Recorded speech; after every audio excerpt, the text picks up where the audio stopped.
Welcome back to Raunak classes. आप सभी का अपने यूट्यूब चैनल पर हार्दिक स्वागत है, अभिनंदन है। बेटा, आज अपने को पढ़ना है कि सत्ता की साझेदारी और एक कक्षा 10 की लोकतांत्रिक राजनीति विज्ञान का भाग 2 उसका पहला अध्याय है। बोर्ड के एग्जाम में इसके प्रश्न पूछे जाते हैं और अपना प्रश्न गलत नहीं हो इसके लिए अपन कैसी तैयारी करें, कैसे इसको समझें, इस वीडियो के माध्यम से आपको पूरा बता दिया जाएगा। चलिए बेटा, आज पाठ स्टार्ट करते हैं अपन। अपने को देखना है सत्ता की साझेदारी। तो आपको पता होगा सरकार के 3 अंग होते हैं, कार्यपालिका, न्यायपालिका और विधायिका। इन तीनों अंगों के बीच में यदि शक्ति का विकेंद्रीकरण किया जाए, शक्ति को समान रूप से बांट दिया जाए, तो वही सत्ता की साझेदारी कहलाती है।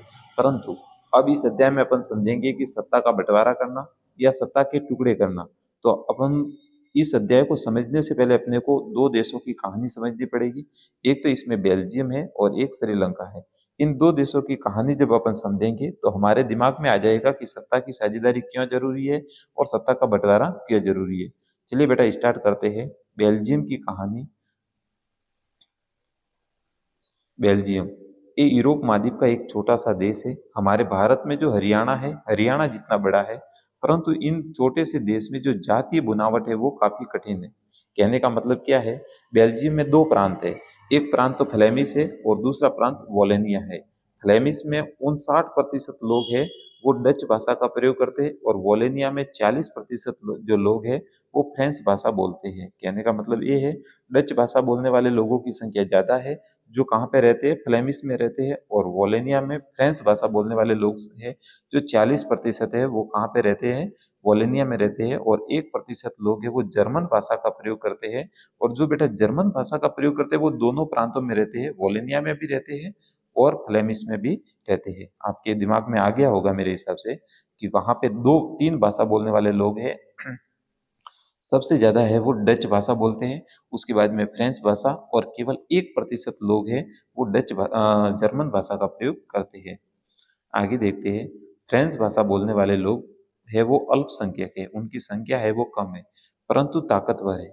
जैसे जैसे शिक्षा का प्रचार हुआ तो डच भाषा के लोगों में ज्ञान का संचार हुआ, तब दोनों समूहों के बीच में तनाव बढ़ने लगा। डच भाषा बोलने वाले लोग और फ्रेंच भाषा बोलने वाले लोग, इन दोनों समुदायों के बीच में तनाव बढ़ने लगा और इन दोनों समुदायों के लोगों में टकराहट का जो तीखा रूप देखने को मिला वो बेल्जियम की राजधानी ब्रूसलेस में देखने को मिला।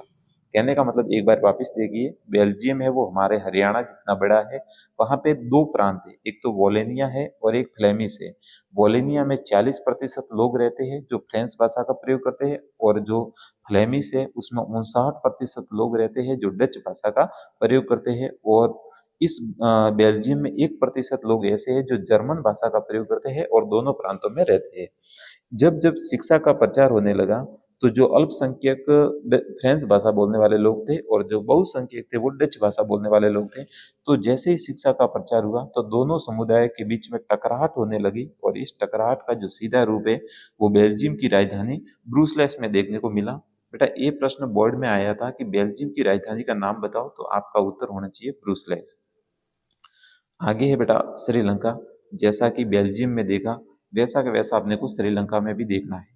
तो बेल्जियम के समान श्रीलंका में भी इस समस्या का सामना करना पड़ा। श्रीलंका एक द्वीपीय देश है और आबादी वहां पे लगभग 2 करोड़ के आसपास है। द्वीपीय देश है, चारों ओर से पानी से घिरा हुआ है, और उसकी आबादी कितनी है, 2 करोड़ के आसपास। श्रीलंका में प्रमुख जो राजनीतिक समूह है वो सियलियों का है, जिसकी संख्या है वो 74% है। कुल आबादी का 74% है वो सियली है, और दूसरे नंबर पर आते हैं तमिली जो कुल आबादी का 18% है।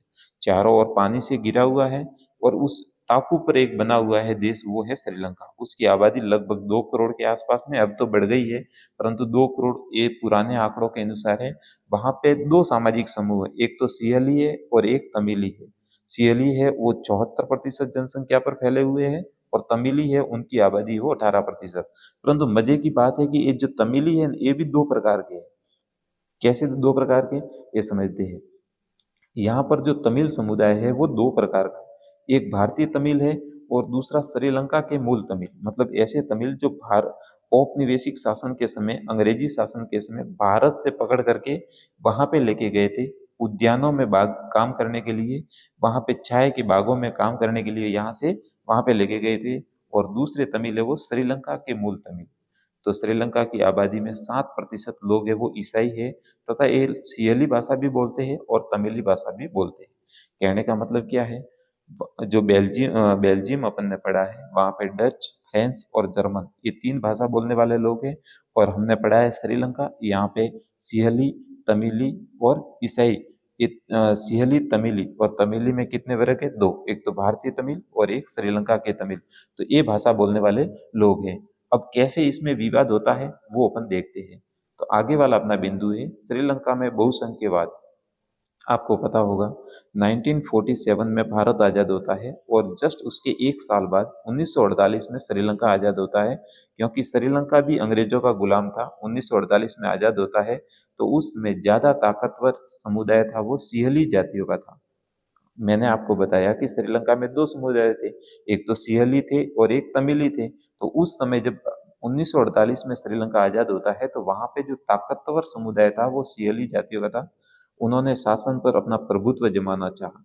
इसके लिए वो क्या करते हैं, तो 1956 में एक कानून लाया, सिंहली समुदाय ने एक कानून लाया जिसमें सिंहली भाषा को राजभाषा घोषित कर दिया। 1956 में सिंहलियों ने शासन पर अपना प्रभुत्व स्थापित करने के लिए एक कानून लाया और उस कानून के माध्यम से जो सिंहली भाषा थी उसको राजभाषा घोषित कर दिया। विश्वविद्यालयों में नौकरियों, सरकारी नौकरियों में सिंहलियों को प्राथमिकता दी गई, तमिलों की बजाय ज्यादा प्राथमिकता किसको दी गई, सिंहलियों को, उनको आरक्षण दिया गया। आगे है नए संविधान में नए संविधान में यह कहा गया कि सरकार बौद्ध धर्म को संरक्षण देगी, बौद्ध धर्म को संरक्षण देगी, उसको बढ़ावा देगी। और एक एक करके ऐसे कानून लाए गए जिस कारण तमिल लोगों में नाराजगी बढ़ती गई तथा शासन का दोगलापन भी बढ़ता गया। एक एक करके सिंहलियों ने ऐसे कानून लाए और ऐसे कानून के माध्यम से वहां पे जो तमिल समुदाय था उसमें नाराजगी बढ़ती गई और सरकार का जो दोगलापन रुख था उनके प्रति, उसके प्रति भी वो नाराज होते गए। तो तमिल लोगों में यह बात गहरी होती गई कि हमारे साथ में सरकार है वो कैसा व्यवहार कर रही है, सौतेला व्यवहार कर रही है। तो हमें राजनीतिक अधिकारों से वंचित किया जा रहा है, हमारे साथ में भेदभाव किया जा रहा है। ये वहाँ के तमिलों ने सोचा, क्योंकि वहाँ पे तमिलों के 2 प्रकार थे, भारतीय तमिल और एक श्रीलंका के तमिल। ये दोनों समुदाय एक हो गए और किसके विरुद्ध में खड़े हो गए, सिंहलियों के विरुद्ध में। क्योंकि सिंहलियों ने 1948 में जैसे ही श्रीलंका आजाद होता है तो वहां पे शासन पे अपना प्रभुत्व जमाने की इच्छा जाहिर की और मतलब शासन पर प्रभुत्व जमाया और वहां पे ऐसे ऐसे कानून लाए जिसके कारण तमिलियों को शासन का दोगलापन और रूप उनको देखने को मिला।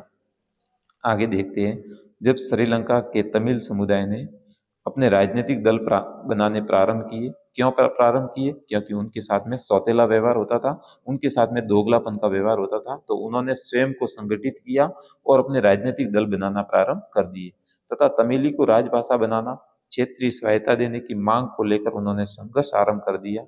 श्रीलंका में दोनों समुदायों के बीच में इस अविश्वास ने गृह युद्ध का रूप ले लिया और परिणाम स्वरूप हजारों लोग मारे गए, जिसमें सिंहली भाषा बोलने वाले लोग भी मारे गए और तमिली भाषा बोलने वाले लोग भी मारे गए। और 2009 में यह गृह युद्ध का अंत हो गया। तमिल जो श्रीलंका में जो ये गृह युद्ध छिड़ गया था इसका क्या हो गया, अंत। कहने का मतलब क्या है, श्रीलंका में जो सिंहली लोग थे उन्होंने शासन पर प्रभुत्व जमाना चाहा, उसके लिए 1956 में उन्होंने सिंहलियों को राजभाषा घोषित कर दिया। सरकारी नौकरियों में, विश्वविद्यालय में सिंहलियों को प्राथमिकता दी जाने लगी। जब सरकार का और ऐसे बहुत सारे कानून लाए जिस कानून के माध्यम से सिंहलियों को प्राथमिकता दी गई और तमिलों को नीचा दिखाने का प्रयास किया गया। जब बहुत सरकार का दोगलापन ऐसा व्यवहार उनके सामने आया तो तमिलियों ने अपने राजनीतिक दल बनाने प्रारंभ किए और तमिल को राजभाषा देने, क्षेत्रीय स्वायत्ता देने की मांग करने लगे। इसके लिए उन्होंने संघर्ष किया। दोनों समुदायों के बीच में, सिंहलियों और तमिलियों, इन दोनों समुदायों के बीच में गृह युद्ध छिड़ गया और उसका परिणाम ये हुआ हजारों लोग मारे गए और 2009 में इस गृह युद्ध का अंत हो गया।